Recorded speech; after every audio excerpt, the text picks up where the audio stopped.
guys, so we're back reading the Angelic Pearls 144, but I am feeling really tired right now, so I'm just gonna, and I looked and the next chapter is pretty short, so I'm just gonna do that one chapter. So it is gonna be a short video, but I didn't want to leave you hanging for too long because it has been a couple of days. But I am going through a lot of upgrades in the body right now, which often happens in meditation at night and obviously happens while I'm sleeping as well. And, you know, particular lot of throat activations, and I'm feeling it, a bit of a sore throat. I mean, it's nothing major, right? But it's just the body adjusting to the upgrades, the light coming in, the work that my higher self is doing on my body. It feels like psychic surgery, and I actually love it when this is happening because you're really just feeling your own presence working with your body. So it is really quite special, but it does leave me feeling quite tired. So I'm going to give myself a couple of days off, although I actually have got some training to do. But outside of the commitments that I'm signed up for, I'm going to have a few days off. So I just wanted to do this chapter, and it is good to give time to integrate these keys and codes anyway. And actually, these are the kind of books that you don't read once, you need to kind of read them over and over and over again. So you could always, if you want more after this chapter, I'd suggest, what I love to do sometimes is just, obviously I'm giving these parts, and this will be part 7, so you'll have 1 to 7. So you could just choose a number 3 and then think, right, well, I've chosen number 3, so I'm just going to go back and listen to number 3. So you could just do it that way and just choose a number or see what number comes to you and just go back and listen to that teaching, and just trust that that teaching has got something for you today to re-listen to. So today's is the Gnostic teachings. Gnostic teachings stem back to the Mu Atlantan template, a time when teachings of spiritual knowledge were taught within sacred temples. All were welcome within these temples. Teachers from all over the cosmos came to teach humanity. It was a different time then, for it was during a stage when the balance in the frequencies of Earth started to shift, and humans were becoming more interested in earthly sensations than the spirit and of creation. Thankfully, we're reversing that now, or coming full circle, and I think more and more people are starting to open up to the spirit and to creation and starting to be more curious. Obviously, as we're receiving more light, we can see my little cat there, Minnie, who's joining us. I actually thought she was going to leap up, which she often does, but she wanted to show her face then. So I think we are I think more and more people are going back to this, or she is going to jump up. Excuse me. You want to come up, darling? There's not much room. Let me see if we can continue with the here. I'm not sure. Yeah, you see, cats don't care. They'll do what they want to do, basically. Right, so we're gonna, okay, you're just gonna stay there then. Okay, so let's just, we know that cats, are so, well, all animals, right? We have our spirit animals. Our animals are our companions, are our guides in this life. They hold so much wisdom. So actually, obviously, this goes with teaching 7, which I did think was going to be a special one, actually, due to its number, part 7. So let's read what it has to say. So these new sensations caught the interest of many within the cosmos. As more beings came to experience this, it eventually caused a major shift in her poles with the creation of inorganic timelines. Gnostic teachings originally were taught to try to prevent this split from the organic grids. As more and more drifted away from the desire of spiritual wisdom, the more of a divide occurred among the planet, which contributed to the creation of these timelines.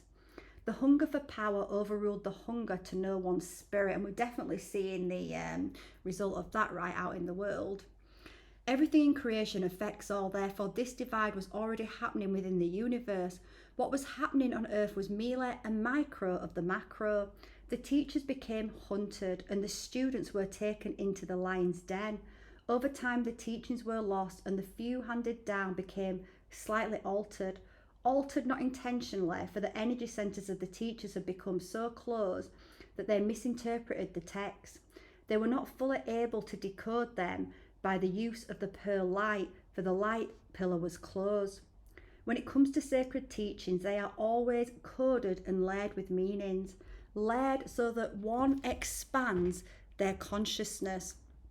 They begin to see another ribbon wrapped around that teaching. These teachings come long before any verbal language was created on Earth. Take the word placed in text, Father. This, in its original teaching, was from the cuneiform sign for Ab. This was an honourable title given to what is equivalent to an elder or chief or a tribe. And yeah, you know, when I get certain visions, which, you know, I don't control, these just happen organically, and there's been more and more coming over the years as I've been, you know, being devoted to meditation, devoted to discovering the self, to dissolving, and working with the shadow self. But often when I do, then I get I might see a scene, for example, but then get a whole raft of information with that just from a picture flashing, because you're telepathically receiving those messages. So it's not like someone is just giving me a story and I'm just hearing all this story, although I know people can connect like that. But when we're connecting telepathically, it's coming through the heart space, it's coming through energy, you know, it's our heart space is connecting and transferring messages to each other. At least that is my intuition on what's happening when I'm getting a telepathic message from a picture or a vision. So in the context, it was used for spiritual teachings. It was directed to source, the chief or elder of all creation.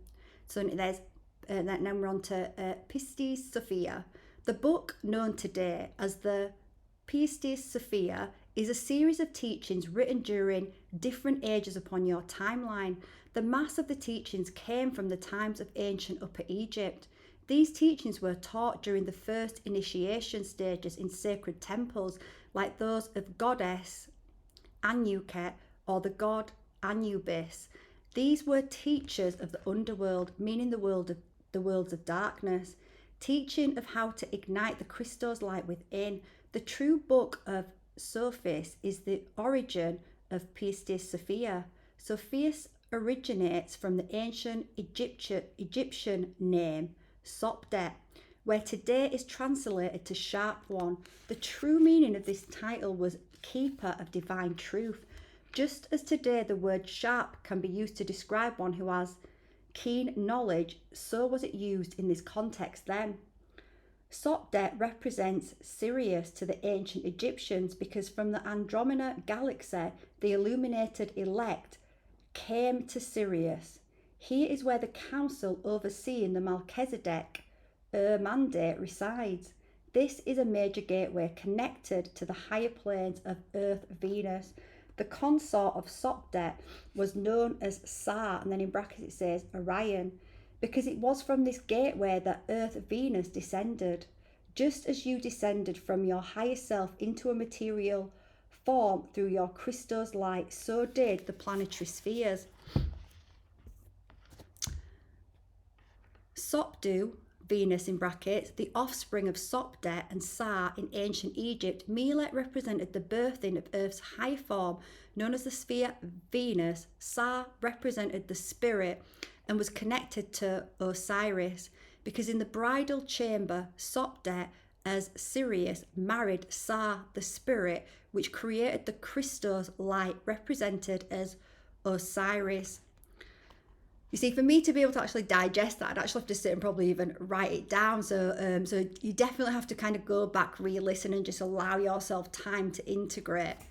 The hieroglyph for Sopdu is a triangle and a bird because it is through the trio of lower self, higher self, and Christos that one's spirit can fly. Love that.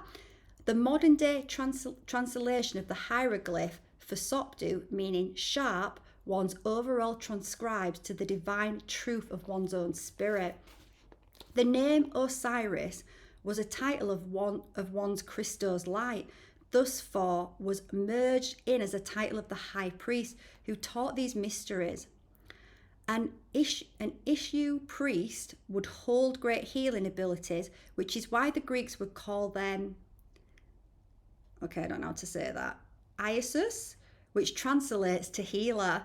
The high priestess held the title of merit, meaning pearl and purity. And I've actually just bought Zenita's next book, Rising Merits, which is all about the Egyptian goddesses and Egyptian initiation temples and some of their teaching. I might have said before that Egypt's been coming in really strong. You can see I've got the Ankh there, really strong for me over the last couple of months. So I mean, I've already started reading the book, but I'm so excited to continue with that book. Where did I get to? So Mary, meaning pearl and purity. This is where the name Mary stems from. And yeah, I've come across that information before.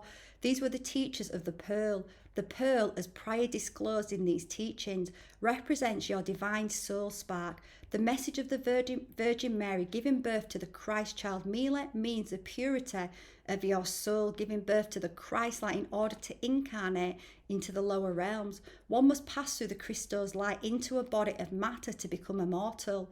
The pearl teachings are ancient and sacred, teaching one how to unite with the purity of who they are through their very own Christ self. Towards the fall of Egypt, male priests would start to take on the role of a merit, using the title Mere. One such famous high priest was Mere, the high priest of Osiris, during the time of the 19th dynasty. This was not truly his given name, but merely an honourable title. We now wish to translate some of the original teachings from the Upper Egypt temple initiations. Now, therefore, O light of lights, hearken unto me, singing praises unto thee in the 13th aeon, my region out of which I have come down. Then that says, transcribed from the original teaching that all 12 dimensions are birthed from the 13th, which is where divine mother spark Sophia resides. And it's just interesting because I just nipped out to get some food, and I just realised it was the 13th of September, and what came to me was how that 13, the number, has been inverted, often associated to Friday the 13th, right, where it's kind of been inverted as 13 being an unlucky number, when actually it is the hidden number, it's the divine mother number. So the 13 is where divine mother spark Sophia resides, and so I was just, like I said, just contemplating that. And Gabriel and Michael, so another quote, and Gabriel and Michael led the light stream over the body of the matter of Priestess Sophia and poured into her all the light powers which they had taken from her. And the body of her matter became shining throughout, and all the powers also in her, whose light they had taken away. Transcribed from the original teachings that Archangel Gabriel and Michael oversee the ascension of earth, pouring back into earth the light of divine Sophia, which was harnessed during the infiltrated timeline to then use for creating an inorganic timeline. The shining throughout is happening now by the raining plasma light falling upon her planetary body as we speak. And again ye will look at the 12 aeons, and upon the whole fate and the whole ordering of all the spheres and all of the others in which they are, they will have for you the condition of a speck of dust. Transcribed from the original teaching that when looking at what is birthed from the 13th aeon, one truly understands how it is all simply a small fractal of the wholeness. Even the ordering of the spheres, the planets, are birthed from the divine mother spark. This will take place at the time of the consummation and of the ascension of the universe. The 12 saviours of the treasurer and the 12 orders of every one of them, which are the emanations of the 7 voices and of the 5 trees. They will be with me in the region of the inheritance of the light, being kings with me in my kingdom, and every one of them being king over his emanations. Transcribed from the original teaching that during the ascension of the universe, all within it will have the choice to ascend. The 12 saviours represent the 12 aspects of thyself existing within the 12 dimensional planes. The 7 voices represented the 7 energy centres needed to be open and singing along with the 5 trees, which are the 5 higher energy centres. The 5 are trees because they connect to the cosmos like a webbing. We also would like to point out that in the Jewish mysticism book, Sefer HaBia, it speaks about the 7 voices upon the Seraphim. This 2, Mila is a representation of your 7 lower energy centers. And I'm so sorry if I don't pronounce some of these words right. Having the Yorkshire accent can make it sometimes a little challenging, let's just say, to pronounce certain words or to even read certain words. I've got to be honest, sometimes I struggle with reading certain words. You can see that I've done a lot of healing. That I can be here reading a book when I have these challenges. I don't know if I mentioned on one of these, forgive me if I've already mentioned this, because I can't remember, because I'm doing other content and other videos, but I remember being 5 years old at school, and I used to always get chosen for things, and I remember I just had this feeling, I just knew that the teacher would settle down and we're all sitting around the teacher, and the teacher was going to she was going to ask someone to stand up and read, and I just knew she was going to choose me, and I was absolutely petrified. Obviously, even then, I knew that I struggled with reading. I was a bit dyslexic, which I didn't realise at the time, and I struggled with like reading out aloud. I've obviously come a long way, right? Because I realised that's not what's important anymore, and I've healed a lot of those shadows where I felt like I wasn't good enough, I wasn't smart enough. But when I was 5, imagine, I think back now, why at 5 would I have so many fears about that? What had happened to make me fear that so much? But I feared it so much that in knowing she was going to pick me, I just sensed it. I just said to her, "Can I go to the toilet, please, miss?" And she was like, "Yeah." I ran to the cloakroom, picked up my book bag, ran out of the door. My nana used to live about 5 minutes away, across a busy road. I just pelted it down because I used to go to my nana's after school. Ran across the road, ran to her flats, and I just basically said to her, "Nana, they're on teacher training day." She did not believe me. My nana was smart. And she took me back to school. But I reflect on that sometimes and realise how much fear I had just at that age.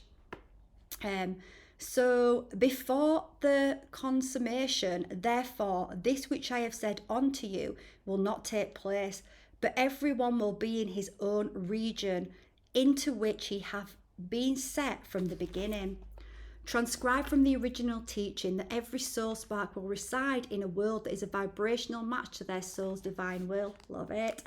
And that master knoweth wherefore the impassibles have rent themselves asunder, and wherefore they have set themselves up, being 12 boundless spaces, and have settled themselves, being 3 orders of spaces, according to the economy of the one and only, the infallible, and wherefore they have come forth from the fatherless. Wow. That, they don't make it easy, some of these passages, do they? No wonder we used to just telepathically communicate with each other, just from the heart, right? Transcribed from the original teaching of who thee is, split into 12 fragments. Upon the 12 fragments, thee exist as 3 spaces beyond monad, higher self, and lower self. And the mysteries knoweth whereof the 24 mysteries of the second thrice spiritual have rent themselves asunder, and wherefore they have come forth from the third thrice spiritual. Excuse me, I've got a bit of a tickle. Transcribed from the original teaching and the 24 elders, 24 times 3 equals 72, then multiply 72 by 2 and you get the full 144, hence the meaning of second thrice spiritual. Thank goodness Zanita is translating this for us. These passages. For it becometh a great light stream and soareth into the height, and no power is able to hold it down at all, nor will they be able to come nigh in at all. Transcribed from the original teachings that when one ignites and aligns all 12 energy centers, they become divinely protected by their own Christos light. Until he shall receive the 12 mystery of the first mystery, if it shall be at the time that he cometh out of the body of the matter of the rulers, then the retributive receivers come and lead the soul of the man out of the body of matter. Transcribed from the original teaching how one is unable to ascend from the matter form until the 12th energy center is fully anointed. Those of the light have no need of the mysteries, for they are purified lights, but it is the race of men which have need for them, for they are material, refuse. Transcribe from the original teachings that thee is to seek after the mysteries of the light, for it purifies the body of matter, which then transforms it into purity. Say unto them, renounce pride and haughtiness, that ye may be worthy of the mysteries of the light and be saved from the fiery pits of Ariel.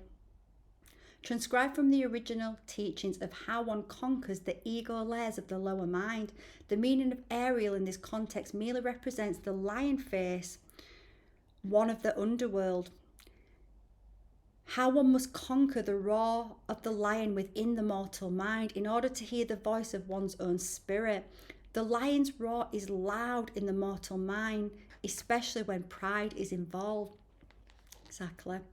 Say rather to the men of the world, be calm, that ye may receive the mysteries of the light and go on high into the light kingdom.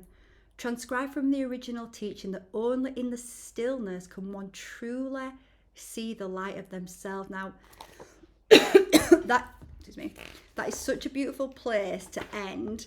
That is the end of that chapter, because I've literally just a couple of days ago released a video about stillness, connection and presence, about how important it is for us to go into daily practice with this, how it allows us to bring in more soul light, to dissolve shadows within the body, to transmute them.